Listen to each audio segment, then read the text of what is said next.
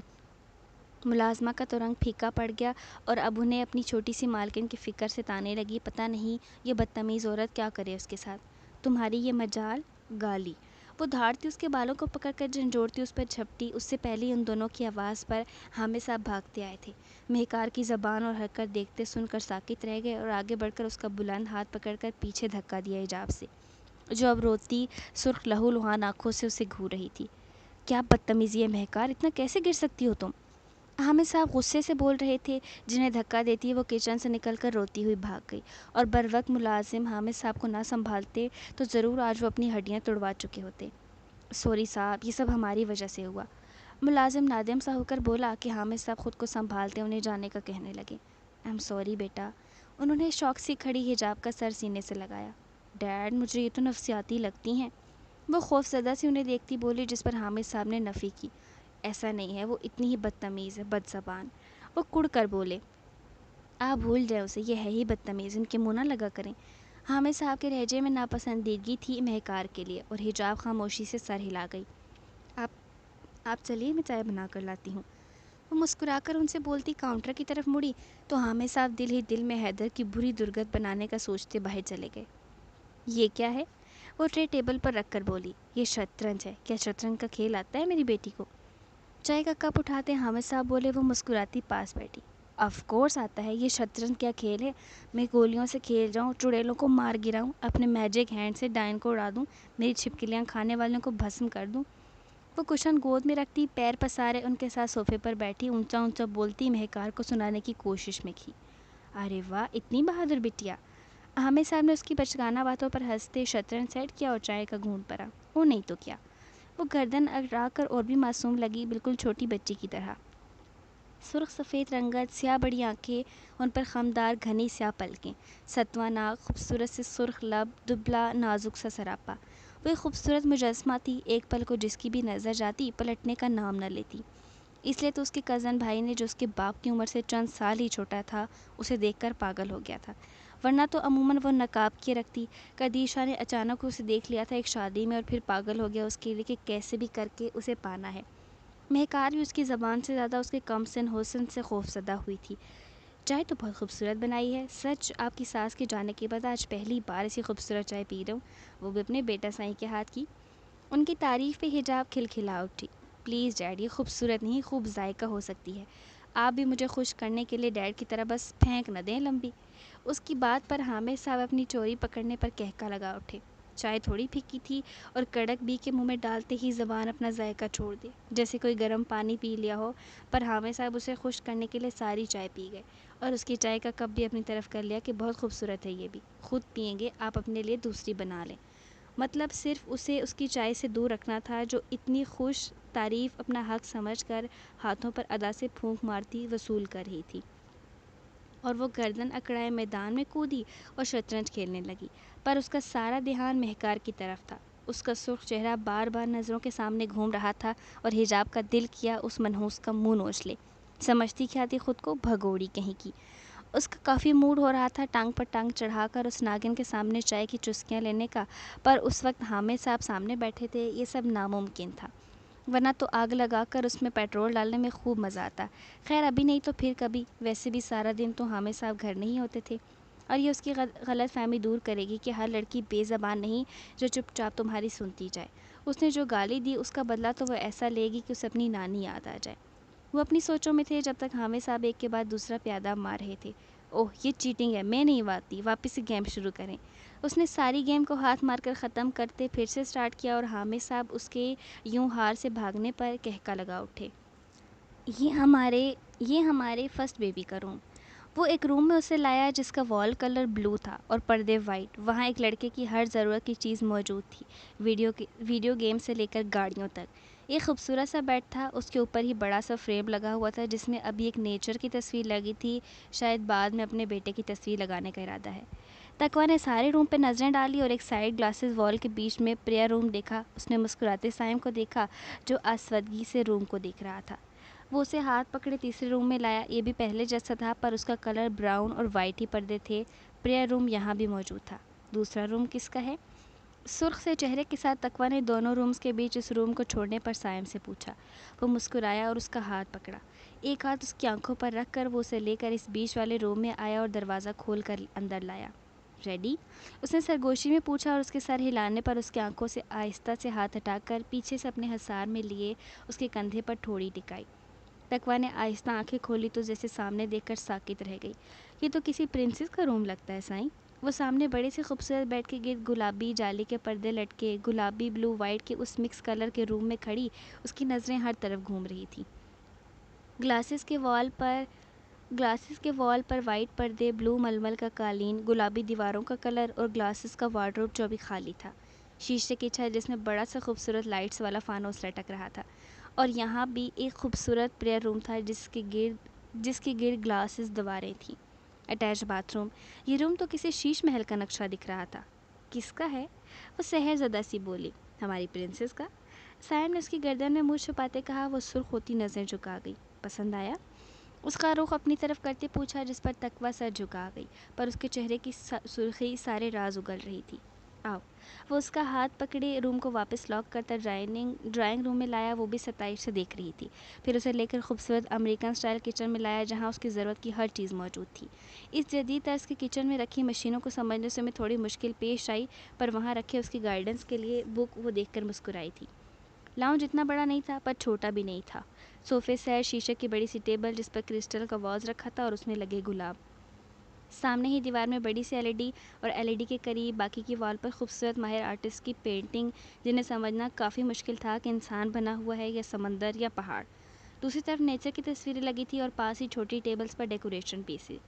اب آخری منزل کی طرف. وہ ہر چیز کو بہت غور سے دیکھ رہی تھی کہ اچانک اس کا ہاتھ پکڑ کر سائم نے اپنی طرف کھینچا اور باہوں میں اٹھا لیا. سائیں کیا کریں ہیں؟ نیچے اتاریں. وہ مچل کر بولی پر سائم نے اسے اگنور کیا اور آگے بڑھ گیا. دیوار کے ساتھ بنی براؤن ووڈ کی طرف سیڑھیاں طے کرتے وہ اپنے ساتھ اٹھائے اوپر جا رہا تھا. اس کی پرشوق نظریں محسوس کرتی تقویٰ نے منہ دیوار کی طرف کر لیا جہاں خوبصورت پینٹنگ لگی تھی. آ گئی ہماری منزل. ایک ہاتھ سے اس بند روم کا دروازہ کھولتے بولا کہ تقویٰ کی دھڑکنیں دھڑک اٹھی. وہ روم میں داخل ہوا اور اسے نیچے اتارا. اس کے اتارنے پر وہ ایک دم دور ہوئے اپنی چادر ٹھیک کرنے لگے. دیکھو ہماری منزل کو. اس نے نظروں سے پیچھے کی طرف اشارہ کیا جس پر تقویٰ نے مڑ کر دیکھا. اس روم کی دیواروں سے لے کر پردے اور قالین بھی سفید تھے.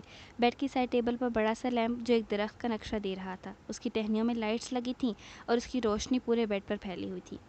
سامنے دیوار پر ایک LED اور اس کے دائیں بائیں لگے ہاتھ جو LED کو ایسا لگ رہا تھا جسے پکڑے ہوئے ہوں. گلاس وال پر پردے لٹک رہے تھے. روم میں کوئی کھڑکی نہیں تھی سوائے اس گلاس وال کے. روم انتہائی خوبصورت اور جدید طرز کے حساب سے بنا ہوا تھا اور چھت میں خوبصورت فانوس لٹک رہا تھا پر وہ لائٹس کے لیے نہیں سجاوٹ کا تھا. روم کے چھت کے چاروں طرف کے کونے میں بلو لائٹ جل رہی تھی اور نیچے ایک بڑا سا 3 سیٹر وائٹ صوفے کے ساتھ ایک بڑی سی ٹیبل. اس کے بیچ واز میں لگے گلاب اور دونوں طرف میگزین. یہ تو بہت خوبصورت ہے. وہ مسکراتی بول رہی تبھی سائم نے اس کا ہاتھ پکڑ کر سامنے گلاس وال کے پردے برابر کیے اور شیشے کے اس پاس منظر دیکھ کر اس کی سانسیں رک گئیں. اس نے گلاس وال کے ڈور کو کھولا اور بالکنی میں داخل ہوئے جہاں سامنے ہی خوبصورت نیلے پانی کی جھیل اور اس کے گرد لگے درختوں نے ان کا ویلکم کیا. ٹھنڈی ہوا کی لہریں دونوں کے وجود سے ٹکرائیں. مسکراہٹیں بکھر گئیں. سائم ریلنگ پر ہاتھ ٹکا کر دور خوبصورت پہاڑوں کو دیکھنے لگا. یہاں سے گھر ایک دوسرے سے کافی دور بنے ہوئے تھے اور وہ جیسے کسی جنت میں آ گئے تھے. گھر شیشے اور ووڈ دونوں سے بنایا گیا تھا اور کافی خوبصورت تھا. وہاں بھی خوبصورت 3 چھوٹی چھوٹی چیئرز اور 2 بڑی رکھی تھیں. ان کے بیچ ایک شیشے کی ٹیبل. وہ جھیم گئی سارے گھر میں بچوں کی 3 پر مشتمل ہر سامان موجود دیکھ کر. کیسا لگا تمہیں ہمارا گھر؟ اسلام آباد کے اس خوبصورت پرسکون ماحول میں بنے گھر میں خود کو پا کر وہ بہت پرسکون فیل کر رہا تھا. وہ صبح تقویٰ کی تلاوت کے بعد سارا سامان پیک کر کے نکلے تھے اور کافی لیٹ یہاں پہنچے تھے. تقویٰ نے عائشہ اور زریش پھوپھو سے بات کی اور تینوں نے اسے اپنا خیال رکھنے کا کہا. زریش عائشہ تو اس کے اتنے بڑے قدم پر خاموش ہو گئیں پر پھوپھو انجان اسے کافی ہدایت کر رہی تھی. ساتھ شکوہ بھی کہ جاتے ہوئے مل جاتی پر تقویٰ نے معذرت کی کہ جلدی نکلنا پڑا. انشاءاللہ جلد چکر لگائیں گے. سائم نے دیکھا جہاں وہ اس کی خواہش کا اتنا احترام کر رہی ہے تو اس نے بھی اس کے لیے آن لائن کلاسز کا انتظام کر لیا تھا. گھر کے ایک اسٹڈی روم اس کے لیے بنایا جہاں اس کی ضرورت کا ہر بک اور بڑا سا کمپیوٹر موجود تھا. دوسرا اسلام آباد کے میڈیکل یونیورسٹی میں کلاسز اٹینڈ کرنے کی پرمیشن بھی حاصل کر لی تھی اور خود اپنے لیے کوئی نوکری تلاش کرنے کا ارادہ رکھتا تھا. آغا جانی نے بھی چھپ کر ان دونوں سے باتیں کی تھی اور اپنا خیال رکھنے کا کہا تھا، اور یہ بھی کہ وہ چکر لگائیں گی، پر سائم نے صاف انکار دیا کہ وہ اپنے ماضی کو بھولنا چاہتا ہے، سب کچھ بھولنا چاہتا ہے، کوئی کسی سے بھی اس کا رشتہ نہیں، صرف اس کی بیوی کے علاوہ۔ مسز ہانیہ اور وہاج صاحب کو اس کی گھر اور فلیٹ بھیجنے اور اسلام آباد میں شفٹنگ کا سن کر کافی خوش ہوئی اور بلاسا سے ٹلنے پر کلمہ بھی پڑا۔ جنید اور سیف کافی اداس ہوئے، اس سے ملتے وقت روئے بھی، اور تقویٰ کے سامنے دونوں ہاتھ جوڑ کر روتے معافی مانگی، جس کا اس نے کوئی رسپانس نہیں دیا۔ سائم اس منظر سے گھبرایا ضرور، پر اس نے چہرے پر بیزاری سجا لی۔ اب تم مجھے ان ہاتھوں سے کیا بنا کر کھلاؤ گی؟ وہ اس کے ہاتھ چومتا بولا کہ تقویٰ نے اچانک سے سٹ پٹا کر ہاتھ کھینچنے چاہے کہ سائم نے اسے پورا کھینچ کر اپنے حصار میں لے لیا۔ میں پہلے عصر کی نماز تو ادا کر لوں، پھر مل کر کپڑوں کی سیٹنگ کرنی ہے، اس کے بعد کھانا بناؤں گی۔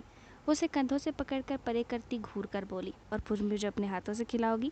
وہ اس کی کوشش کو ناکام کرتے لبوں کو چھو کر بولا۔ وہ گھبرا کر سرخ ہوتی اسے دھکا دے کر دور ہوئی۔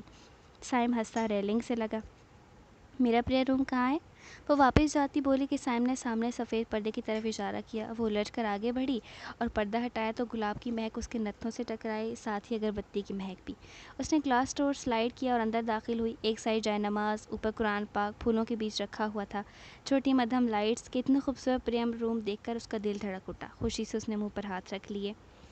گلاسز کی دیواروں کے گرد پردے لٹکے ہوئے تھے اور اتنا پیارا منظر تھا کہ وہ جیسے کھو سی گئی۔ باہر آئی تو سائم بیڈ پر بیٹھا تھا۔ کیسا لگا؟ اس نے بے چینی سے پوچھا۔